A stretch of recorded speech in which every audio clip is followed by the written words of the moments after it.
How's it going, YouTube? Hi, Drax here, and in today's video we're going to be looking at Legends Limited Great Ape Vegeta, and we're going to be breaking down his ban and seeing whether or not it will be worth summoning for him. Obviously, Legends has implemented a new system with one LF unit, and I'm just going to say it is not a very good system, but let's look at Vegeta right here. His stats are pretty decent, 163k for both defenses, 253k for strike, so he's definitely a strike-based unit. Blast attack is a little bit low at 233k. His tags are Powerful Opponent, Freezer Force, Saiyan, and then Saiyan Saga, which is pretty nice. He's red, which is pretty good actually. I was actually hoping it'd be red. Legends Limited units, we don't really have many red units, so that's kind of a good thing that we do have that. For main ability, randomly destroys one of your own cards, draws the ultimate card, Saiyan Rage Blaster next, restores own health by 15% and ki by 40, 60% ultimate damage inflicted for 20 timer counts, plus 20% ultimate damage inflicted against tag Saiyan or tags on family. This is very reminiscent of Vegeta Blue, very standard stuff here.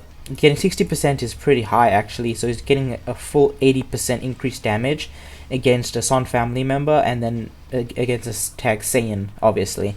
And then, yeah, he's getting 60%, and then even if he does, oh, he's getting 80%, my mistake, and then 60% against normal characters. Unique ability number 1, Pivotal Showdown, plus 40% inflicted against tag blue elements. That's pretty good actually.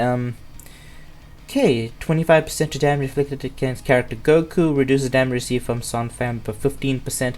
Yeah, that's pretty good actually. So he's specifically designed to do increased damage against a blue unit, so it's not as prominent that he's not going to be doing as much damage, which is pretty nice. Applies the following effects to self. Holy shit, this is a big unique. Applies the following effects to self when battle starts, plus 80% damage inflicted, cannot be cancelled, reduces damage received by 35%, cannot be cancelled, plus 20% damage inflicted when this character is switched to standby up to 60%, cannot be cancelled, reduces enemy ki by 20 every time own attack is evaded by a vanishing step, reduces health by restores health by 5% after enemy attack is over, activates 4 times. Yo, this is a big unique ability. So he's getting what, 80% increased damage, and then 105%, and then another 60 when you switch in and out. This is the Gogeta Blue unique right here, and then he has Vegeta Blue's ultimate draw main ability right there. Very nice, very good actually, very good. Reduces enemy ki by 20 every time own attack. Yeah, this is very good. It's gonna be very nice to have. Yeah, can't complain. This is a very good unique. Overwhelming Power, which is unique number 2, reduces damage received by 30% for 3 timer counts when enemy uses a special move, awakened, or ultimate arts card while its character is on the battlefield or on standby. Okay, applies the following effects to self upon landing a strike or blast hit, restores own ki by 5, draw a strike card next, activates once, activation count resets when characters switch, plus 15% special move damage inflicted for 20 timer counts, restores own health by 20% when health reaches 0, while this character is in the battlefield, causing a character with a revive when health reaches 0 effect to revive. The character revives with 30% less health. Okay, that is actually really good, really good. So he's drawing a strike card. This is basically just Kefla. This is literally just Kefla, the anniversary Kefla. Yeah, except she restores like much more ki, and then she draws, oh well, he draws 1 strike card. This is pretty good actually. He's getting a little bit of cover cut, so he's getting like 65%, which is pretty good actually, not that bad. He's doing increased damage against tags on family, and then specifically Goku, I believe. No, he's just doing increased damage against tag Goku, and then Son family is just reducing damage. This bottom unique is very good. It's going to be working very well against hybrids who have a lot of revive from 0 characters and endurance characters, so this is going to be good for that. Yeah, that's pretty good actually. He's probably the best counter to hybrids. if you run this guy with Gokua, it's going to be very good to have that team going pretty nicely with powerful opponent. Okay, strike. His strike is an impact, -5 to own special move odds cost for 15 time count. That's insane. That's really good. Blast does nothing. Special move, Blazing Gallic Gun, deals massive impact damage plus 15% special move damage for 3 timer counts upon activation. Applies attribute upgrade, shortens substitution count by 5 on allies. Cannot be stacked. Effects resets after switch. Blast armor. Okay. Upon hit. Okay, it's hit. It's not upon activation. Okay, so on hit, he's reducing sub count by 5, which is pretty good, and he's doing 15% extra damage here, which is really nice. Green card explosive wave, so it's an AoE attack. Kind of saw that from the gameplay.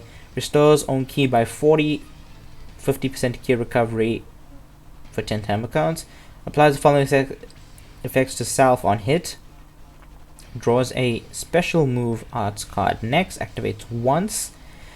Plus 20% to damage inflicted for 20 timer counts. Applies buff effects, nullify enemy special actions when activating a cover change for 5 timer counts. That's really good.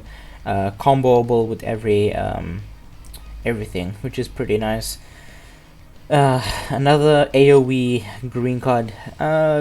From a green card standpoint, it does really well. I would like to have a little bit, maybe remove key recovery here and maybe like add a card draw, like maybe draw a card or something. I would prefer that over key recovery. But overall, this is a pretty good green card. Not too bad. It's very tamed in terms of what it does, which is pretty good. Okay, his ultimate skill is Saiyan Rage Blaster, deals massive impact damage, applies the following effects to self upon activation, applies attribute upgrade -100% to enemy sustained damage cut for 3 timer counts, and he nullifies endurance, which is pretty good. I feel like him nullifying endurance and his unique here is definitely going to be conflicting quite a bit, because if you do manage to hit a revive unit with this or a endurance unit with the ultimate that nullifies endurance, you're not going to be getting the 30% to character health lost, but that's another thing. You'd rather just have the character gone in the first place, which is pretty good. I'm not going to look at this. Okay, he is buffing Saiyan and Saiyan Saga Z, and then at 6 stars he's buffing powerful opponent, strike and blast attack. Very strong unit all around. I'm very happy with how they designed him. Unfortunately, he doesn't have a cover change, which would have been pretty good actually. But he is fighting for the red spot on Saiyan specifically against the Ultra Goku's already at 14 stars. So maybe most people won't really run him there, but maybe powerful opponent. But even then too, you still have Zamasu on that team, and then you also have Bojack on that team as well for defensive option. So his place on those teams are very up in the air right now. But for Saiyan Saga Z as well, you do have Kakarot Goku buffing Red Saiyans, which is a pretty good side unit to have him against.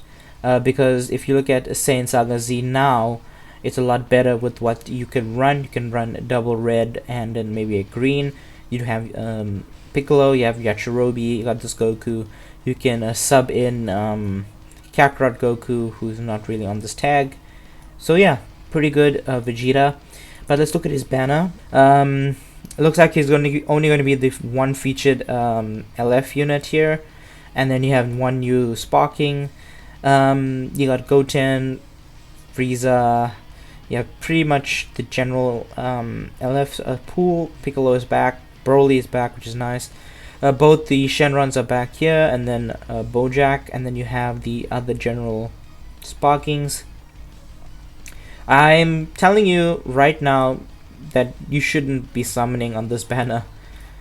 It's not worth it, actually.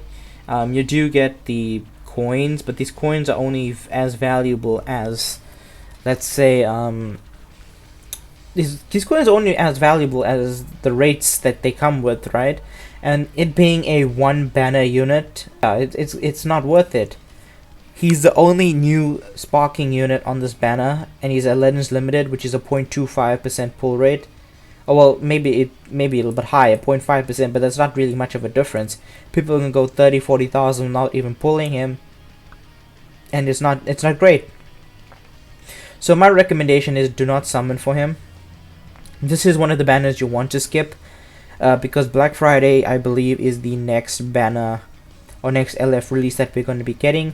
And you know, as most of the time, Black Friday does bring in very strong LFs and very strong units to the game. Case in point, the Super Saiyan Blue Vegeta. We got Rose, who is underrated in my opinion. And then post that we had UI Goku, and then we had the Gogeta and Broly. So definitely, you should definitely pick your banners very wisely now, considering that they're doing one LF unit or one LF banners. So definitely skip this banner and hopefully save for another more powerful unit, because in general this guy's banner or this guy's teams that he fits on all have options that are much better than having him at maybe 2 stars if you do only pull him once. But anyways guys, hope you enjoyed today's video. Make sure to like, comment, subscribe, all that good stuff. My name is Hydrax, and I'll catch you all later.